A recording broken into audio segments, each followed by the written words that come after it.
সুপ্রিয় ভিউয়ার্স, আসসালামু আলাইকুম। কেমন আছেন? এয়ার ডিজাইন এন্ড প্ল্যানিং কনসালটেন্টের পক্ষ থেকে সবাই স্বাগতম।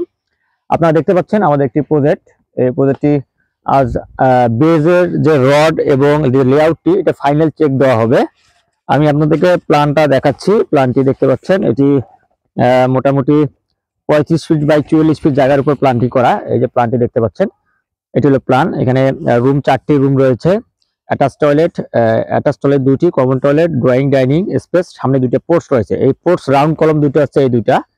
এখন আমরা দেখতে পাচ্ছেন যে এখানে যে কলমগুলো রয়েছে, কলমগুলোর লেআউট গুলো রয়েছে, সেই লেআউট গুলো আমরা এখন ফাইনালি চেক দিয়ে দেখবো আমাদের বেজের সাথেই যে লেআউটটি মিল আছে কিনা বা কোনো সরাসরি হয়েছে কিনা, এগুলো এখন আমরা চেক দেবো।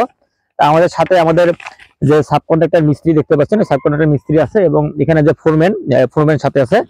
এখন আমরা প্রত্যেকটা লেআউট গুলো চেক দিতেছি এবং আপনাদেরকে দেখাচ্ছি জিনিসগুলো। ফার্স্টলি আমরা এই লেআউটটি চেক দিব। এই লেআউটটি কত আছে? এটা 12 ফিট 10 ইঞ্চি। আমরা কোনো 1 ফিট ছেড়ে দিচ্ছি, যেহেতু আমাদের ফিতার একটু সমস্যা। 1 ফিট ছেড়ে দিয়ে 12 ফিট 10 ইঞ্চি। তারপরে লেআউট আমরা এখন চেক করবো, এটা ঠিক আছে 12 ফিট 10। তারপরে এটা হচ্ছে পোর্টসের কলম, তার মানে আমাদের রাউন্ড কলম হবে। সিঁড়ি কিন্তু আমার ওখানে, এখান থেকে ল্যান্ডিং হওয়ার পর যে স্পেসটা থাকবে এটা একটা পোর্টস হবে। এখানে বসা করা যাবে, বসাবসি করা যাবে, অনেক কিছু করা যাবে। এই পোর্টসে আমাদের আছে 9 ফিট। তা আমাদের 1 ফিট ছেড়ে দেওয়া, যেহেতু আমাদের এটা এখন 10 ফিট দেখাচ্ছে, এখন 9 ফিট, পোস্টটা এখন 9 ফিট। তারপরে লেআউট যাও, তারপরের লেআউট আমরা এখন যাব।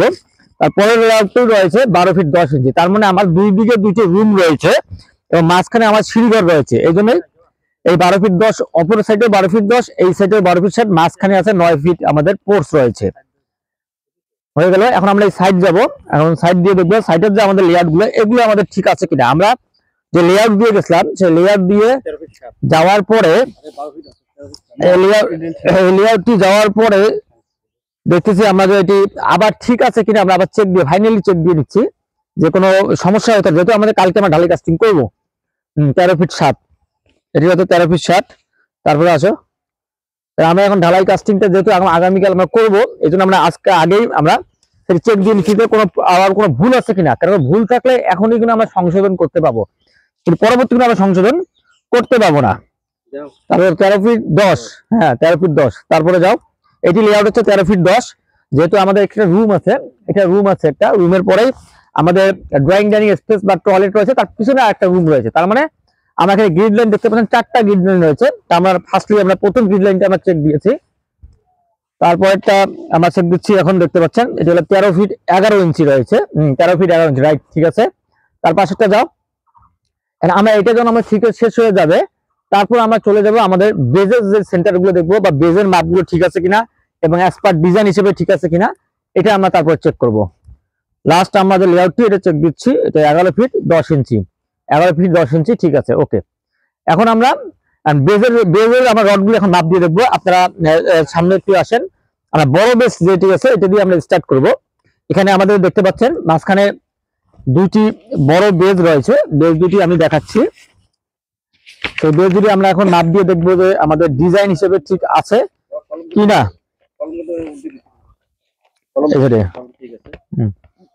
এই বেজটির সাইজ এখন আমরা মাপ দিব। এই বেজটির সাইজ রয়েছে 7 ফিট বাই 7 ফিট। এখন আমরা দেখবো বেজটির 7 ফিট বাই 7 ফিট আছে কিনা, এগুলো মাপ দিয়ে দেখবো এবং প্রত্যেকটা কলমের সেন্টার টু সেন্টার ঠিক আছে কিনা। এখন আমরা 7 টু 7 মাপ দিয়ে দেখবো বেজটির 7 ফিট আছে কিনা। দেখি, হ্যাঁ 7 ফিট, ওকে। এইদিকে মাপ দাও। আপনারা এদিকে ফলো করেন, ফলো করে বুঝতে পারবেন যে আমার বেসটা ঠিক আছে কিনা। বেসটাকে দেখাও, হ্যাঁ এদিকে আসো। দেখেন এদিকে 7 ফিট, এদিকে 7 ফিট আছে কিনা দেখেন। 7 ফিট। এখন রডের সেন্টার মাপ দাও।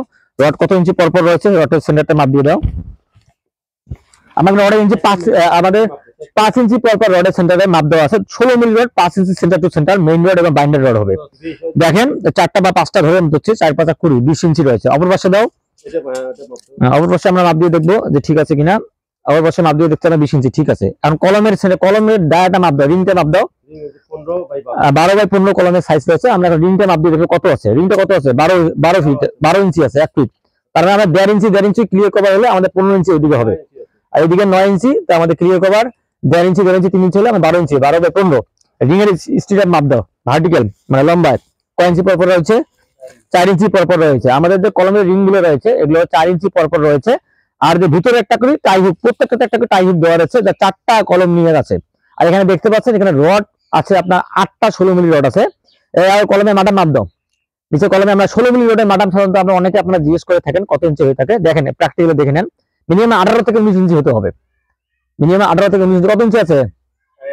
18.5। আমরা একটু বেশি রাখছি, অবশ্যই 18 ইঞ্চি একটু বেশি রাখা চিন্তা ভাবনা করবেন। তাহলে আমাদের দেখতে পাচ্ছেন 7 ফিটের যে দুইটা বেস, এই দুটো দেখলাম। এখন আমরা সামনে আবার চলে যাবো, আসো আমরা 6 ফিটের বেসটা দেখবো। যারা আমাদের ভিডিওটি দেখতেছেন তারা অবশ্যই লাইক সাবস্ক্রাইব করে দিবেন, আমাদের ফেসবুক চ্যানেল রয়েছে এবং ইউটিউব চ্যানেল রয়েছে, অবশ্যই সাবস্ক্রাইব করে দিবেন। আমরা এখন 6 ফিটের বেসটা দেখবো। যে সিঁড়িঘর, এই দুটো আমার সিঁড়িঘর রয়েছে, এই দুটো সিঁড়িঘর 4টা কলম মিলে সিঁড়িঘর, এই সিঁড়িঘরের বেসগুলো আমরা এখন দেখবো। আর একটা বিষয় হচ্ছে এখানে লক্ষ্য রাখেন, আমরা যে এখানে কাজ করেছি তার আগে নিচে আমরা কিছু ফ্লিং করে নিয়েছি, তারপর আমরা সোলিং করছি প্লাস সিসি করছি, তারপরে উপরে ব্লক দিয়েছি 3 ইঞ্চি, তারপর আমরা বেস বসাইছি। আর শাটারিং দেখেন, পলিথিন, আপনার কাজের কোয়ালিটি দেখেন কত সুন্দর। তাই আপনারা যারা গ্রাম অঞ্চলে কাজ করেন তারা অবশ্যই লক্ষ্য রাখবেন। ব্লকটা মাপ দিয়ে দেখান তো দেখি কত আছে, কত আছে? 3 ইঞ্চি আছে। তো গ্রামে অনেকে কাজ করে ভাই, গ্রামে অনেক ভুলভাল কাজ হয়, আমাকে প্রতিদিনে অনেকে নক দেয়। তাই আপনারা যারা বাড়ির মালিক আছে তারা এই জিনিসগুলো ফলো করবেন, যে গ্রামের মধ্যে সুন্দর ভাবে একটা মিস্ত্রি, ভালো মিস্ত্রি নিয়ে ভালো কাজ করা যায়, এই জিনিসটা অবশ্যই মনে রাখবেন।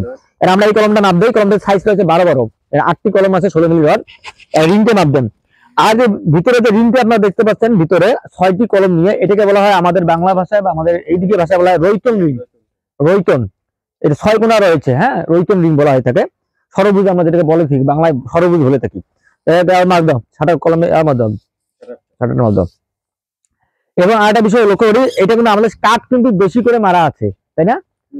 আমরা ঢালাই যতটুকু করবো ততটুকু আমরা পয়েন্ট করে দেবো, মেপে দিয়ে দিব লেভেল, সেখান থেকে আমরা ঢালাই সম্পূর্ণ করব। এই হলো আমাদের সিস্টেম। 6 ফিট আছে, এইদিকে 6 ফিট বাদ দাও। আর আমাদের দেখতে পাচ্ছেন আমাদের যে বেজ আছে, বেজের মাটাম গুলো 3 ইঞ্চি করে দেওয়া রয়েছে। খাড়া মাটাম 90 ডিগ্রি মাটাম, এটা অবশ্যই মনে রাখবেন, 90 ডিগ্রি মাটাম দিতে হবে। আর আপনার যে রয়েছে রিং রয়েছে, রিং এর 135 ডিগ্রি কোণে বাঁকাইতে হবে হুক গুলো, আর অবশ্যই 3 ইঞ্চি করে হতে হবে। এটা 6 ফিট গেল। আমরা এখানে পোস্টের বেসটা দেখবো। এই পোস্টের বেসটা 5 ফিট রয়েছে, এটি আমরা এখন মাপ দিয়ে দেখবো যে এটা ঠিক আছে কিনা। এখানে লক্ষ্য রাখেন যে পোস্ট আমাদের যেটা রয়েছে, এই পোস্টটার ডায়া প্রায় 12 ইঞ্চি কলমের সাইজটা হতে পারে। এবং এখানে দেখেন রড 6টি রড রয়েছে 16 মিলি রড। এবং দেখেন এই নিচ থেকে আমরা রাউন্ড করে চলে আসছি, নিচ থেকে অনেকে করে নিচে আপনার স্কোয়ার করে, উপরে রাউন্ড করে, কিন্তু আমরা নিচ থেকে রাউন্ড করে চলে আসছি। আর সেইভাবে আমরা শাটার করে এটা করবো। মাপটা দাও, 5 ফিট আছে কিনা।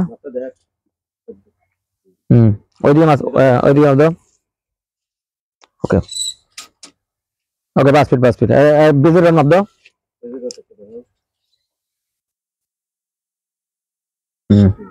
ঠিক আছে। তো আলহামদুলিল্লাহ আমরা যেটা বুঝতে পেলাম যে আমাদের, তুমি না থাকো, আমাদের সবকিছু আলহামদুলিল্লাহ ওকে পেয়েছি। তাই আমাদের এটা কুড়িগ্রাম জেলায় কাঁঠালবাড়িতে দাসের হাটের মধ্যে এই প্রজেক্টটি হচ্ছে জনাব হামিদুল সাহেবের। আগামীকাল ইনশাল্লাহ আমরা ঢালাই কাস্টিং সম্পূর্ণ করব। আশা করি ঢালাই কাস্টিং এ থাকলে আমাদের ফুল ভিডিওটি আবার দেখাবো। সবাই ভালো থাকবেন, আসসালামু আলাইকুম।